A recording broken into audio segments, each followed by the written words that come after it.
আসসালামু আলাইকুম এভরিওয়ান। এখন রান্না করব চিংড়ি মাছ দিয়ে জালি কুমড়া সবজি। চিংড়ি মাছটা ভিজিয়ে নিয়েছি, তারপরে কেচি দিয়ে চিংড়ি মাছটাকে কেটে আমি ক্লিন করে নিচ্ছি। অন্যদিকে জালি কুমড়া কিউব কিউব করে কেটে সেটাও ক্লিন করে এক সাইডে রেখে দিয়েছি। হাঁড়িতে দিয়েছি চিংড়ি মাছ, পেঁয়াজ কুচি, রসুন কুচি, তেল। এভাবে কিছুক্ষণ নেড়ে চেড়ে তারপরে দিয়ে দিব হাফ চামচ হলুদ, হাফ চামচের চেয়েও কম গুঁড়ামরিচ, হাফ চামচ ধনিয়া জিরা, স্বাদ মতো লবণ।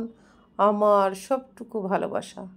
জালি কুমড়াটা সবসময় হালকা ঝালে রান্না করতে হয়, কারণ এটাতে ঝাল বেশি দিলে এটা খেতে মোটেও টেস্টি হয় না। এভাবে মশলাটাকে কিছুক্ষণ কষিয়ে নিয়েছি, তারপরে দিয়ে দিচ্ছি পরিমাণ মতো পানি।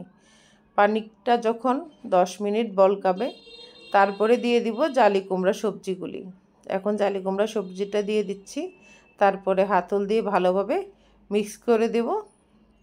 এভাবে রান্না করব হালকা আছে জালি কুমড়া সবজিটা, কারণ জালি কুমড়া সবজিতে অনেক বেশি পানি দিতে হয় না। জালি কুমড়া থেকে পানি রিলিজ হয়ে জালি কুমড়া সবজিটা হয়ে যায়। জালি কুমড়া সবজি ডান। দেখতে এমন হয়েছে, ইনশাল্লাহ খেতেও মজা হবে।